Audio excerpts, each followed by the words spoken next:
MSI Claw 8AI Plus. What a name. When MSI first launched the original MSI Claw A1M last year, it was probably one of the worst first impressions for a handheld that I have seen yet. But when reviewing the Claw, my opinion shifted more toward optimism for the future of MSI handhelds.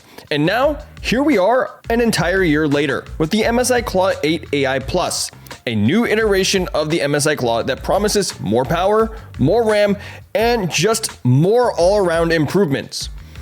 Hopefully. So, did MSI really learn from their past mistakes and make a handheld that I can actually recommend? And what does the AI Plus from its name actually entail for a handheld?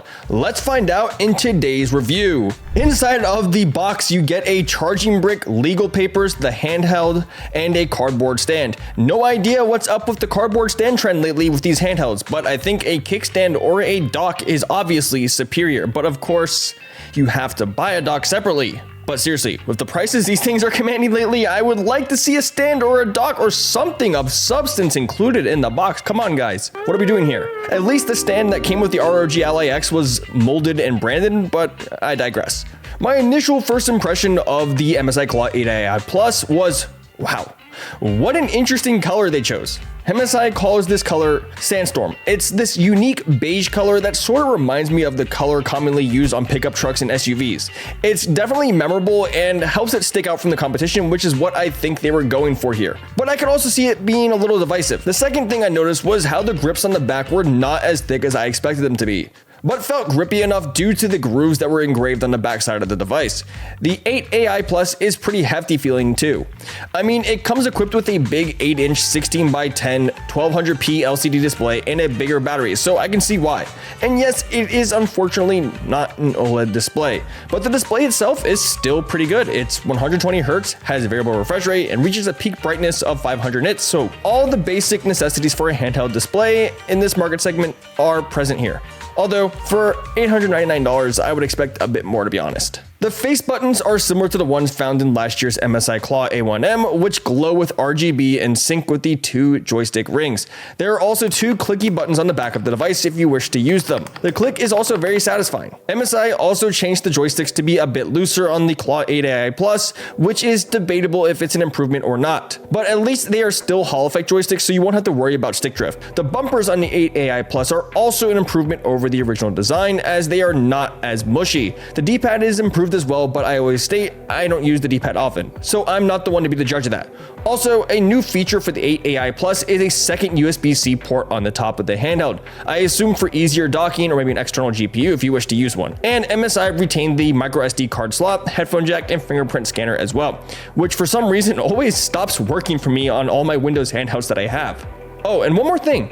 Due to the MSI Claw 8AI Plus being a bigger, heavier device, it contains a larger battery, as I said earlier. It has an 80 watt-hour battery, which MSI claims is best-in-class battery life of up to 4 hours plus in gaming while using endurance mode. However, if you use it in 30 watt performance mode, you're more likely to get maybe 2 to 2.5 hours of gameplay, so keep that in mind. Comfort-wise, I think the MSI Claw could be a bit too heavy for some. It really depends on what you like to play with. If you're coming from a Steam Deck OLED or ROG Ally, this will feel a bit heavier than usual and maybe a bit uncomfortable for long play sessions. But if you're coming from a Legion Go, this will feel right at home for you. I don't mind the extra weight because the design is ergonomic enough to satisfy my comfort needs, but it's not as comfortable as the Steam Deck OLED and Legion Go S. But the shape is better than the Legion Go, ROG Ally, and ROG Ally X, at least in my opinion. Another thing of note is that there is no touchpad on this device anywhere, so those who are fans of the touchpad on the Steam Deck or Legion devices, you will have to do without one here. And on top of that, there are no gimmicky features here as well. To be completely honest, I actually prefer it this way. I don't need my device to do anything extra besides perform well in games. Next, let's talk about software. MSI Center M is MSI's version of Armory Crate or Legion Space. It's pretty bare bone to say the least, but it does have a nice pop-up screen with quick access to a lot of different features. It works well and also takes advantage of the NPU, which is built into the Intel chipset for advanced power setting controls. We will discuss this further later in the video. RGB customization is also done here as well. There are plenty of presets to choose from, and you can also adjust the fan curve here, which, by the way, the fans on the device are incredibly quiet, even when the APU is at 100% utilization. Seriously, amazing work from the engineers here.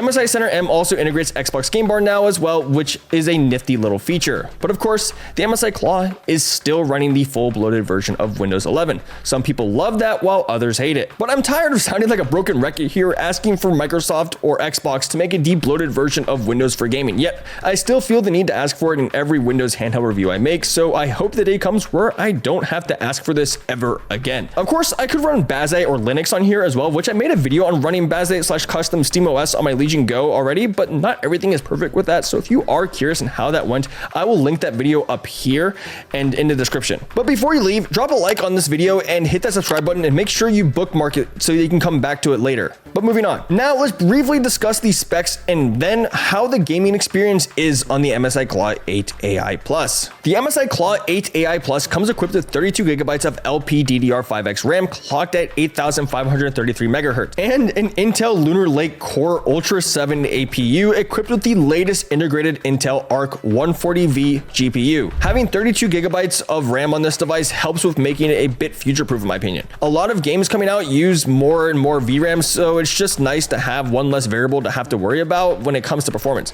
But how well does this device run games that are out now? Well, gaming on the MSI Claw 8 AI Plus is actually exceptional. It can handle just about any game you throw at it, of course, within reason.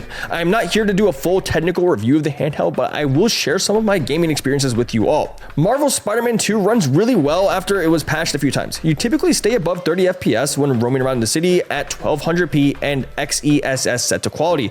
The VRR display really makes the frame dips less distracting as well. Occasionally, you may run into an outlier where the frame rate drops below 30, but most of the time, I think you should be okay. Monster Hunter Wilds actually struggles to run on the MSI Claw 8 AI Plus a good amount. This is probably less or so a problem with the Claw, but more so an issue with Capcom poorly optimizing this game. The game does run, however, but at like 20 to 30 FPS, and it looks pretty ugly and muddy at the playable settings. But hey, it's a handheld. We used to play Monster Hunter on the PSP at one point, don't forget. Overall, I wasn't blown away by the performance of the Lunar Lake APU in most games. In fact, it's more or less in line with what we've come to expect from the Z1 Extreme, more so than just outright beating it. In fact, I've seen in certain games it will trade blows with the Z1 Extreme. So the MSI Claw 8 AI Plus is not a generational leap in performance at all, which may disappoint a lot of you. But the MSI Claw 8 AI Plus is still one of, if not the best performers in the market currently. Plus, it has 32 gigabytes of RAM, which will help out a lot in modern games. So finally, let's talk about why MSI included AI in the name of this product. Well, the MSI Claw 8 AI Plus does in fact have a few AI features. As we detailed earlier, the MSI Claw 8 AI Plus is powered by Intel's Lunar Lake Core Ultra 7, which contains an NPU or neural processing unit. The NPU handles AI workloads locally. MSI has tuned the NPU to focus on power efficiency. You can see this actively in MSI Center M, which will, depending on your workload and activity, automatically adjust power settings in the device and adjust the fan speed and whatnot. I believe the NPU also helps with XESS, which is Intel's DLSS and FSR competitor. Not sure how much it helps, to be honest though. And then there are a few features that are not gaming related, like Microsoft Copilot and Intel's AI Playground. Yippee. Oh, and I almost forgot, there's an AI setting for RGB. Not sure what AI has to do with RGB, but cool, I guess. So to be completely honest with you, it's only in the title as a marketing buzzword, because there's nothing groundbreaking here when it comes to AI features and gaming, which, if you have forgotten, is the main purpose of this handheld. Someone in marketing was probably like, hey, you know how we can stand out against the handheld gaming competition? How? AI is a hot topic right now, right? Let's call the new handheld the MSI Claw 8 AI Plus, with the 8 standing for the new 8-inch display.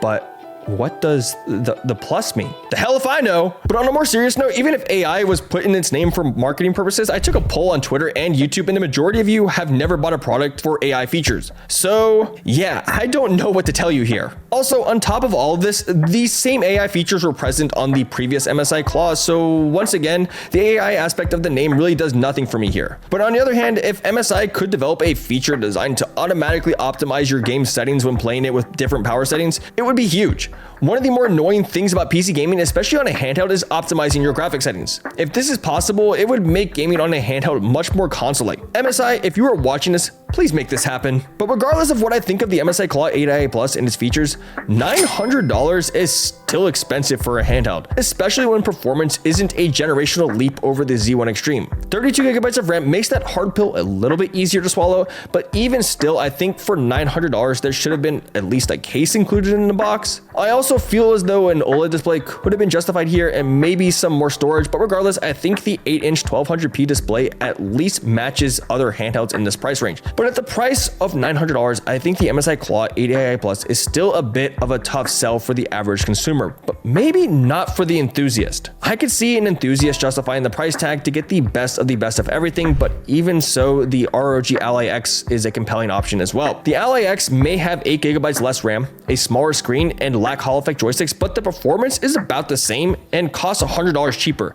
and can be found even cheaper when it's discounted. So in conclusion, the MSI Claw A1M Plus is one of, if not the best handhelds available at the moment. However, it is not without its flaws. It's not a generational leap in performance, its display, while impressive, is not OLED, and its price is fairly steep. But if you can stomach the price and overlook the aforementioned flaws, it is a fantastic device that I can wholeheartedly recommend, which is something I could not say about the MSI Claw A1M a year ago. So MSI, you did good. Just don't name your next handheld around AI, please.